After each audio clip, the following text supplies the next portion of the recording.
You may think you understand desperation, but until you've sat beside a hospital bed listening to your child struggle just to breathe, you don't know what it does to a man. Poverty doesn't just break you. It forces you into choices you never imagined, choices that make your heart pound with fear and hope at the same time. This is the story of Aaron Whitaker, a single father from Dallas, Texas. A man life had pushed to the farthest edge of human survival.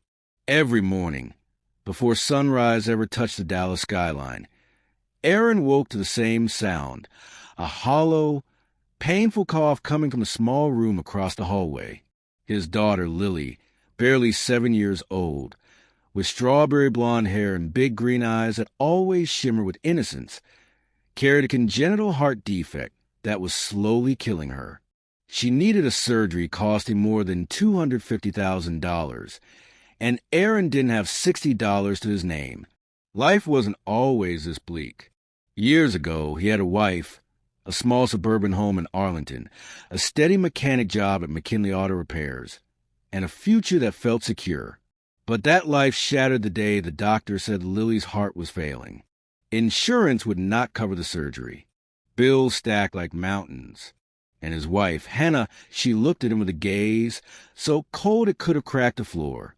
"I can't live like this anymore," she whispered, packing her bags and walking out of the house, out of Lily's life, and into another man's arms.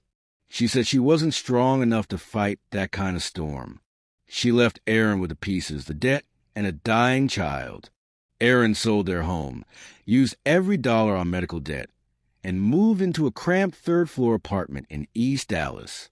He took a night-shift janitor job at Barrington Financial Group, one of the largest finance conglomerates in the country. It didn't pay much, but it paid more than anything else he could find, and he could work nights and stay with Lily during the day. Every night, as Dallas settled into silence and skyscrapers flickered like stars, Aaron scrubbed floors, polished windows, and cleaned offices where people made more in 10 minutes than he made in a week. But every night, he saw one light that never went off. The corner office on the 58th floor. The office of Evelyn Barrington, CEO, billionaire heiress, and one of the most powerful women in the United States. People said she had ice in her veins. People said she fired a senior VP for interrupting her twice. They said no one had ever seen her smile, not even in photographs. Aaron never believed gossip, but everything about her presence, the way people stiffened when she walked by, the cold blue eyes, the emotionless expression, made him feel like she belonged to another world, a world of private islands, secret deals, and people who never tasted struggle. He had never spoken to her, never been within 20 feet of her. And for a man like him, Evelyn Barrington was a distant constellation, something untouchable, unreachable, and dangerously bright. Everything changed on a Tuesday night in early November. Aaron was mopping the stairwell on the 57th floor when his phone buzzed. He glanced at the caller ID, Dallas Children's Hospital. His pulse quickened as he answered. "Mr. Whitaker, Lily's condition is deteriorating. The surgery can't wait anymore. We need your decision within a week." The mop slipped from Aaron's hand. He sank onto the cold step, one hand gripping his chest, the other clutching the phone. He needed $250,000 in 7 days. His bank account didn't even have 100. He didn't know how long he sat there, minutes or hours. Tears blurred his vision until the entire stairwell looked like it was underwater. He didn't wipe them away. He didn't care. Then a voice sliced through the silence like glass. "What exactly are you doing here?" Aaron's heart stopped. He looked up. There she was, Evelyn Barrington, standing at the landing above him like a marble statue brought to life. She wore a perfectly tailored charcoal suit, her blonde hair pulled into a tight twist, her expression unreadable.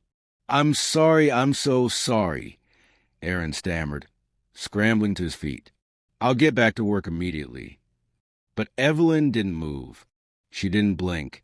She studied him as if scanning his soul for answers. You worked the night shift, she finally said. Correct. Yes, ma'am. Aaron Whitaker. I've been here 10 months. She remained silent for several seconds before she spoke again, not loudly, but with command that echoed through his bones. Tomorrow morning, 7 a.m., my office. Before Aaron could ask anything, she turned and walked away, the sharp sound of her heels fading into the stairwell air. That night he didn't sleep. He couldn't. His mind raced with fear. Was she firing him for crying on the job? If he lost his job, what remained? What would happen to Lily? He arrived on the 58th floor at 6:50 a.m. He'd never seen this floor during the day. Sunlight flooded the massive space, illuminating the expense of modern art and glass walls overlooking downtown Dallas. Evelyn's assistant led him inside. The office was bigger than his entire apartment. The walls were carved stone and shimmering glass. The desk was made of black walnut, and behind it sat the woman who controlled a financial empire. She didn't invite him to sit. She simply pushed a leather briefcase across the table. Open it. Aaron opened it and nearly collapsed. Lily's medical file, every diagnosis, every scan, every surgery cost, every detail. The room spun around him. Where did you get this? Aaron whispered. Evelyn stood, walked a floor-to-ceiling window, and looked out over the Dallas skyline. I can help your daughter, she said. I can pay for the entire surgery, erase your debts, move you and Lily into a new home, give you a life you've never had. Aaron's heart stopped, but in return, Evelyn turned. Her eyes were sharp enough to cut steel. You must give me something money can't buy. The air thickened. Aaron felt weight crush his chest. What is it? She stepped closer, her shadow falling over him. I want you to give me a child. Aaron's body went cold. A child? He must have heard wrong. He had to. Evelyn leaned closer, her voice steady, unshaken. I don't want marriage. I don't want romance. I want an heir, and you are the man I've chosen. He stepped back, shaking his head. I don't understand. Why me? Because, she said, you're the only man in this building who wants nothing from me. She listed everything she knew about him. The nights he video calls Lily at exactly 9:30 p.m. The details of Hannah leaving. The 2 years he spent working 3 jobs. Even a fundraiser he tried.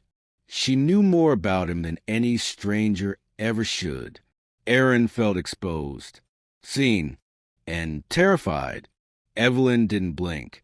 You have 24 hours. That evening, as he returned to the apartment and saw Lily's tiny body curled in her hospital bed at home, fighting for every breath, the boundary he spent his entire life protecting began to crack. He thought of his father, who died refusing to compromise, refusing help, refusing to bend. He thought of Lily, his whole world. And before dawn broke over Texas, Aaron made a call that would change his life forever. Yes, he said, I'll do it. When a man agrees to something his soul doesn't fully understand, the weight of the choice doesn't fall all at once. It settles slowly like dust after an explosion. That's what happened to Aaron. He said yes, but the consequences didn't hit until he found himself inside the marble lobby of Barrington Fertility Institute, standing beside the woman who could save his daughter and destroy his life with the same breath. Evelyn Barrington walked 3 steps ahead of him, poised, elegant, unreadable. Her appearance screamed control, but her silence whispered something else, something haunted. Every nurse bowed slightly when she passed. Every doctor straightened. Every patient stared with a mix of awe and fear. And yet Evelyn didn't acknowledge a single one. Her expression never warmed, not even by a degree. When they entered the private wing, the staff closed the doors behind them, sealing them in a corridor lined with abstract art and soft lighting. This wasn't a hospital. It looked more like a luxury penthouse disguised as a medical facility. "Wait here," Evelyn said, disappearing into a consultation room. Aaron stood frozen, his palms sweaty. He didn't belong in places like this. His entire world smelled like bleach, engine oil, and hospital disinfectant. This place smelled like wealth, clean, expensive, cold. A minute later, a nurse approached with a clipboard. She was kind, mid-50s, with warm brown hair. "You must be Mr. Whitaker." "Yes," he said quietly. "You're here for the donor evaluation, correct?" He swallowed. "Yes." She offered a sympathetic smile. "You look tense." "Don't worry, we do this with high-profile clients all the time." High profile. He wasn't one, but he nodded anyway. Inside the evaluation room, they took his blood, ran tests, scanned his body, checked DNA marker genetics, family risk factors, mental health background, and medical history. They even asked about his childhood, his father's death, his mother's health, things he hadn't spoken about aloud in years. Flashbacks hit him like broken glass. The night his father collapsed, the slow hospital decline, his mother crying silently into towels, working double shifts to pay for morphine, the funeral that felt too quiet, too quick. Sometimes the mind saves pain for later. That day, everything came back. By the time they finished, his chest felt numb. "You're a very suitable candidate," the geneticist said. "Strong immune profile, low risk rates, high-quality morphology." Aaron didn't understand half the terminology. He didn't need to. He only needed Lily to live. Hours later, Evelyn reappeared, offering no explanation for her absence. "It's done," she said. "Everything is approved." "What now?" "You go home. You wait for my call." He wanted to ask questions. Dozens. Hundreds. But something about her presence paralyzed him. She was a storm contained inside ice. Powerful. Beautiful. Terrifying. As he followed her to the elevator, he finally found his voice. "Why me?" he whispered. "Why not someone richer? More educated? Someone who lives your kind of life?" Evelyn paused. The elevator doors closed. For a split second, something flickered in her eyes. Something raw under the cold exterior. "My father always said," she murmured, "that the purest men are the ones life has broken the hardest." The doors opened on the ground floor. And just like that, she walked away. That night, Lily was curled up on their worn-out couch, wrapped in a faded Disney blanket, watching the twinkling lights outside their window. "Daddy, you look worried," she whispered. He sat beside her, brushing her hair away from her pale forehead. "I'm just thinking, baby." "About my surgery?" His chest tightened. "Yes." "Is someone helping us?" Aaron froze. "Children see everything." "Yes," he said softly. "Someone is helping." A flashback shimmered in her eyes. The day Hannah walked out. The day she cried until she lost her breath. The day she asked why Mommy didn't love her. "Do you trust her?" Lily asked. Aaron hesitated. Did he? He didn't know, but he nodded anyway. "I trust her to help you." Lily smiled faintly and leaned her head against his chest. Her heartbeat was uneven, weak, slower than it should have been. Hearing it was a reminder of the race he was running and how close he was to losing. He held her tighter and whispered a prayer he wasn't sure God was still listening to. 3 days later, as rain poured over Dallas like the city was being washed clean, Evelyn sent a driver to bring him to her mansion, a sprawling estate in Highland Park, surrounded by iron gates, stone fountains, and manicured gardens that didn't look real. Inside, the mansion was warm but cold at the same time, expensive but empty, beautiful but too quiet. "This way," said Margaret, an older housekeeper with silver hair and eyes that watched everything. She wasn't rude, but she wasn't welcoming either. Silent characters like her create tension just by existing. She led him into the library, a 2-story room filled with books, dark oak shelves, and soft golden lamps. Evelyn stood by the fireplace, her posture perfect as always, wearing a cream sweater and black slacks instead of her usual corporate armor. The sight felt unusual, almost intimate. "You agreed," she said without looking at him. "So now I'll hold up my part." "How?" Aaron asked. "What happens next?" "You'll move into my guest house," she said. "It's on my property. Your daughter will receive the best medical care. She'll have private nurses, nutritionists, and emergency support on call. You'll stop working. You'll be available whenever required." "Available for what?" he asked quietly. "For the process," she answered. "And for me." Aaron's breath caught. "Why do you need me here?" Her jaw tightened. "Because I'm pregnant." He stumbled back. "Already? But—" "It's earlier than expected," she said. "But it's confirmed." He sat down without meaning to. His knees stopped working. Pregnant. This billionaire woman was pregnant with his child. He didn't know if he felt relief, fear, obligation, or something much darker. Evelyn continued, her voice steady. "You will not speak of this to anyone. You will not ask questions I haven't offered answers to. You will follow every rule my doctors give you. And in return, your daughter will live." A single tear fell from his eye before he could stop it. "Thank you," he whispered. Evelyn stiffened, like kindness was something foreign to her. "Don't thank me," she said.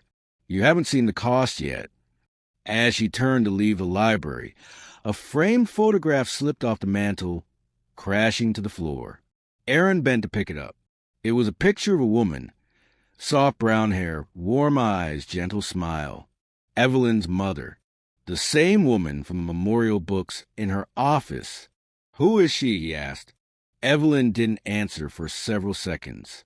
Then she whispered, "My mother, she died when I was 17. Pain flashed through her eyes before she buried it again under ice. That was the first crack in her armor. The first hint that the coldest people often burn the deepest inside." And that night, after he and Lily moved into the guest house, Aaron lay awake listening to the distant hum of the mansion. He didn't know that Evelyn was awake too, sitting in her mother's old room, holding a photograph, her tears falling silently into her hands. Two broken worlds were about to collide, and neither of them was ready for what that collision would create. The first night in the guest house felt like stepping into a life Aaron never believed he would touch. The place was larger than his entire apartment, with soft leather couches, warm lighting, and a balcony that overlooked the massive Barrington estate. But beneath all that beauty, there was something unsettling, something cold and watchful, as if the walls themselves were waiting for him to make a mistake. Lily fell asleep early, tucked under a white duvet that probably cost more than everything Aaron owned combined. She looked peaceful for the first time in months. Her breathing, though still shallow, seemed less strained. Her cheeks had more color. The private nurse Evelyn assigned, Nora, calm and gentle, checked her vitals every 2 hours. For the first time since the diagnosis, Aaron didn't feel like he was fighting alone. But he didn't sleep, not even for a minute. Every sound in the mansion made him sit up. Every hum, every creak, every whisper of wind against the window reminded him he was living in a world that wasn't a world with rules he didn't understand. At 3:18 a.m., his phone buzzed. A message from Hannah. "Did you move?" "Lily's school said you changed her address." He stared at the message, his chest tightening with anger. She hadn't texted in months. Not once. Not on Lily's birthday.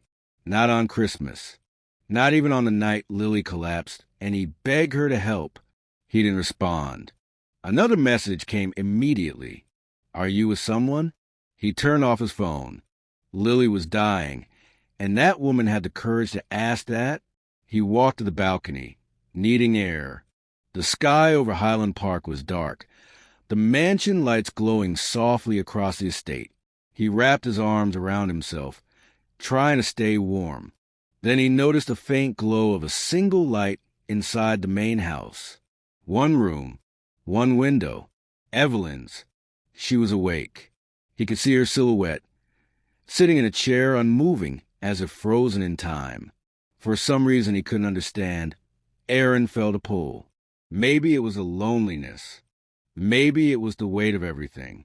Maybe it was a feeling that she, just like him, hadn't slept in years. He didn't know, but he watched her until the light finally turned off. At 7 a.m., Margaret knocked on the guest house door. "Miss Barrington wants you in the main kitchen." Her voice was polite but stiff, as if she didn't approve of his presence here. Aaron didn't blame her. If he were in her place, he wouldn't understand the situation either. He left Lily with the nurse, took a deep breath, and walked the stone path toward the mansion. The morning air was crisp, carrying the scent of dew and trimmed hedges. The closer he got, the more he felt like he was stepping into a life built on rules he hadn't been taught. Inside, the house smelled of citrus and sandalwood. The sound of classical piano music floated through the hallway, soft, haunting, beautiful. And then he saw her. Evelyn stood at the kitchen island, dressed in an oversized cream sweater and black leggings, her blonde hair tied in a loose ponytail. She looked different, softer, almost human. On the kitchen island were 2 plates of scrambled eggs, toast, and fresh fruit. He hadn't expected this.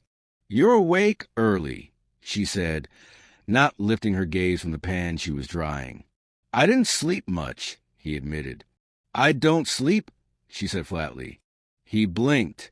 "At all." "Not well," she corrected. She finally placed the pan aside and met his eyes. "Sit." He sat. She didn't join him. Instead, she leaned against the counter, arms folded, watching him like a scientist studying a specimen. "Did you tell anyone about the arrangement?" "No." "Good." She walked toward the dining table, but halfway there, she paused, just for a second, like her mind had drifted somewhere painful. He recognized that freeze. He'd done it 1,000 times. Trauma pauses people when they least expect it. She recovered quickly and sat across from him. "Your daughter looks better," she said. "She slept peacefully. She will continue to. She's safe now." He nodded, swallowing the lump in his throat. "Thank you," he whispered. Evelyn looked away immediately, as if his gratitude was something she wasn't built to handle. But silence didn't last long. "I read your psychological evaluation," she said. He stiffened. "How much of it?" "All of it." "And you're stubborn, loyal, extremely protective. You react emotionally to injustice. You don't give up even when you're crushed." He didn't know if she was complimenting him or diagnosing him. "Is that good or bad?" "It is necessary," she said. "For what?" he whispered. "For what's coming." Her words sent cold tremors through his spine. Before he could ask her what she meant, Margaret entered. "Miss Barrington, the board members have arrived." Evelyn's entire posture changed, her shoulders straightening, her expression sharpening. Ice slid over her features like a mask locking into place. "They're early," she muttered. She stood. "I have a meeting. Stay in the guest house until I call for you." "But She cut him off with one look. "Do not wander. Not today." She walked away, her heels echoing through the marble hallway like gunshots. That was the first moment Aaron realized something was wrong inside this house. Very wrong. Later that afternoon, he received a call from the hospital. "Amanda Whitaker? Yes, Lily's father? We've received authorization for the surgery. Full payment. Private team. High-risk specialists. Everything is covered." Aaron almost dropped the phone. Everything covered. Every dollar. Every doctor. Every risk. His knees buckled as he sank into the living room couch, pressing a trembling hand to his forehead. He cried silently, deep, shaking sobs he hadn't allowed himself to feel in years. He didn't care about the cost anymore. His daughter was going to live. When he wiped his tears and stood, he saw someone watching from the doorway. Margaret. Her eyes were soft for the first time. "Children," she whispered, "are worth more than any contract." He didn't know what she meant, but he felt it. Deep down, he felt it. That night, Evelyn summoned him to the main house again. Not to the library, not to her office, not to the dining room, but to a room he had never seen, a room he didn't know existed. The door was already open.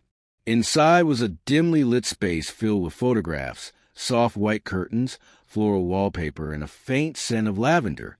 The air felt sacred. Evelyn stood by the window, her hand resting on the back of a rocking chair. "This was my mother's room," she whispered. "No one is allowed in here." Her voice cracked. It was the first time he'd heard it happen. He stepped inside gently, feeling like he was trespassing on someone's memories. "She died in this room," Evelyn said. "Cancer. She held my hand and told me not to waste my life. I promised her I wouldn't. But the board, my father, the company, everyone forced me to become someone she wouldn't recognize." Aaron stood beside her. "I'm not here to judge you," he said softly. She didn't move, didn't blink, didn't breathe. For the first time, Evelyn's walls fell away completely. "You asked why I chose you," she whispered. "It wasn't random. It wasn't desperation." He waited. "I saw the way you looked at your daughter through the clinic window. I saw a man who still knows how to love." She wiped a tear before it fell. "I don't know how to love anything without breaking it." Aaron's chest tightened. "Evelyn," he breathed. She stepped back, building the wall again. "You should go now," she whispered. "Tomorrow everything changes." He hesitated. "What happens tomorrow?" She closed her eyes, pain tightening her jaw. "The board will find out." And just like that, he understood. The real danger was not the pregnancy, not the contract, not the arrangement. It was the empire she ruled, and the men who wanted to destroy her. Morning came too quickly, heavy with a tension that swung through the Barrington estate like a hanging weight. Aaron didn't know why his chest felt tight, why the air seemed colder, the halls quieter, the house somehow heavier. But Evelyn's warning echoed through his mind again and again. Tomorrow everything changes. The board will find out. He hadn't slept, not even for a moment. Lily slept peacefully beside him in the guest house bedroom, breathing easier than she had in months. Her color was better. Her little fingers had warmth. She didn't gasp for air. He should have been celebrating. He should have been thanking God for a miracle. But the miracle had a shadow, and that shadow was Evelyn's world. At 8:05 a.m., the guest house door swung open. Margaret stood in the doorway, her expression sharper than usual. Not cruel, just urgent. "Miss Barrington asked me to bring you," she said. "The board is in session." Aaron swallowed. "Does she need me for something?" Margaret's eyes flicked away. "She needs you for everything today." The walk from the guest house to the mansion felt like walking toward an execution. Every step slow, heavy, and echoing with danger. This was not his world. This was not his battle. But he was already in the center of it. Inside the mansion, he heard raised voices even before they reached the private conference wing. Completely unacceptable. The shareholders were revolted. This is reckless behavior. Does she think she's untouchable? Margaret tightened her jaw. "They know," she whispered. "At least they suspect." And then the doors opened. The conference room was massive, lined with dark oak, glass, chrome, and a long, polished table surrounded by men in suits. Old men, powerful men, Men who looked at Evelyn Barrington not with respect, but with hunger and resentment. At the head of the table stood Evelyn. She wore a black blazer over a fitted blouse, her hair pulled back into a tight twist, her posture as cold and perfect as steel. But her eyes were different. They held a storm. The moment Aaron stepped inside, every head snapped toward him. Silence fell like a blade.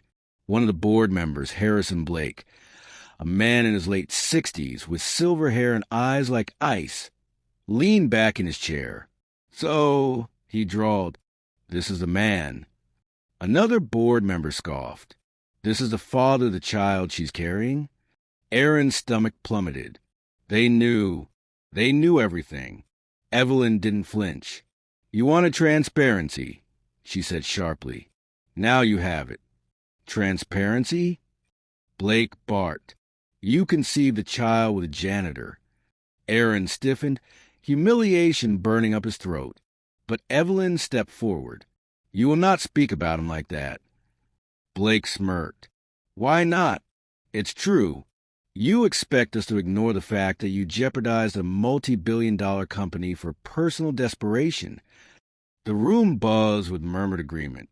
Aaron's jaw tightened. Evelyn lifted her chin.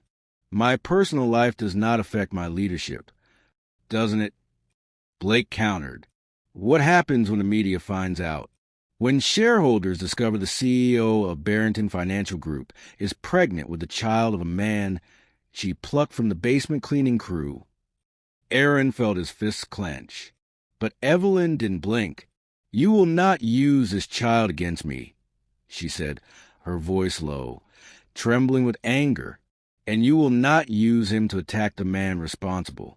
"Responsible?" Blake scoffed. "That man is responsible for nothing." And then he made the mistake of turning toward Aaron. "You," Blake said coldly, "are a liability." The words hit like a physical impact. Aaron stepped forward. "I didn't ask for any of this. I don't want your wealth, your status. I never wanted to be here." Blake sneered. "Then why are you here?" Aaron swallowed hard. "For my daughter." Another board member crossed his arms. "Exactly. You needed money. She offered. It was transactional. That makes this even worse." Aaron's breath caught. He looked at Evelyn. For the first time, she couldn't look back. Not out of shame, but because the truth was too heavy. Blake leaned forward. "Evelyn, you have two options." Her jaw locked. "One," Blake continued, holding up a finger. "You step down immediately.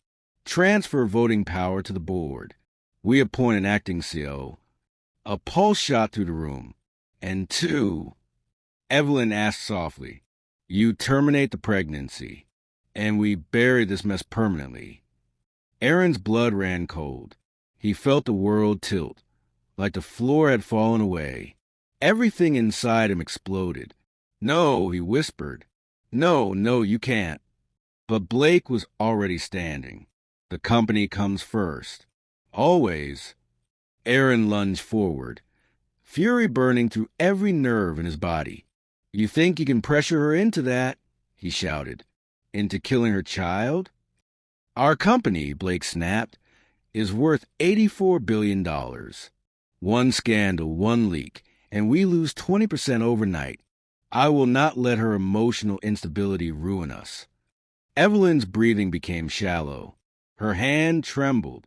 She placed it on the table to steady herself. "You think I care about your billions?" she hissed. Blake smirked.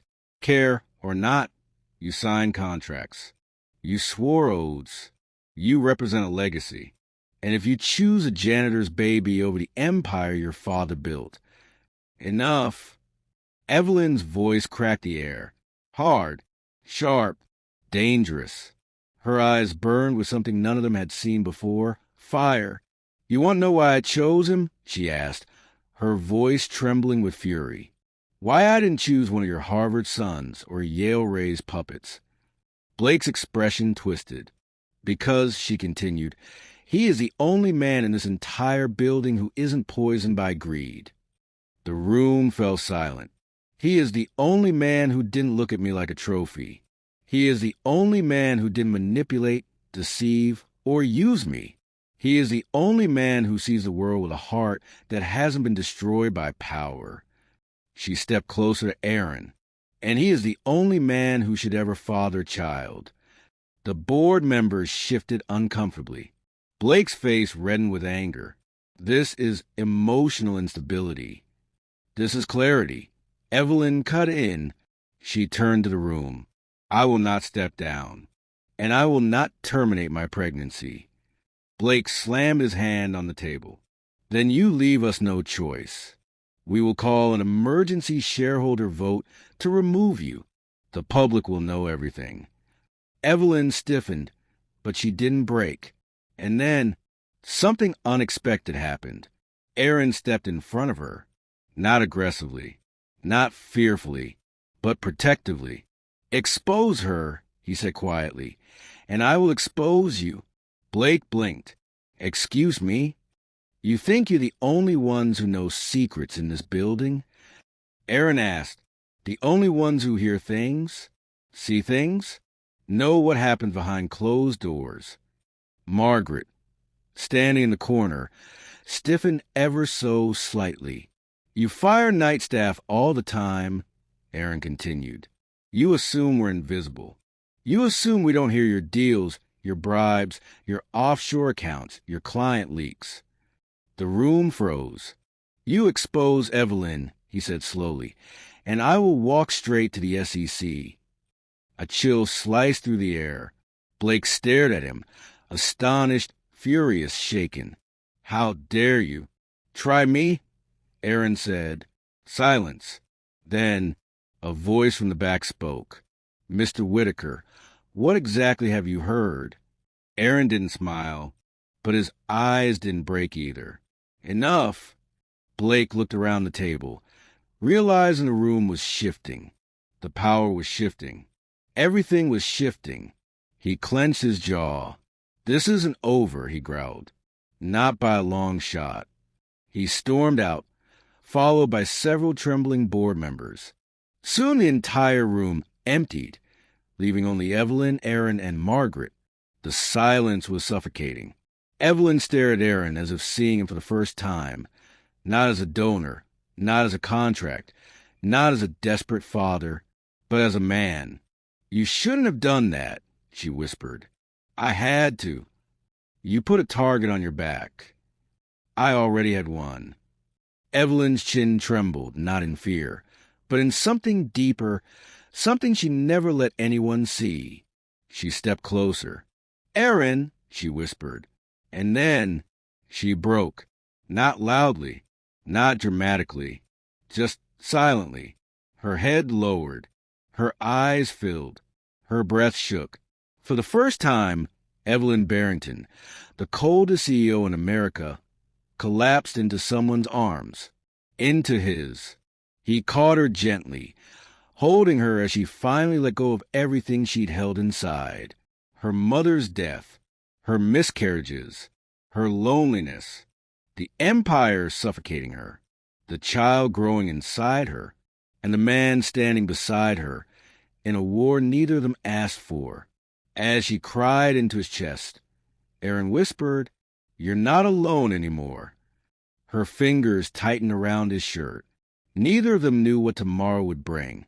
The press, the shareholders, the public, the enemies watching in silence.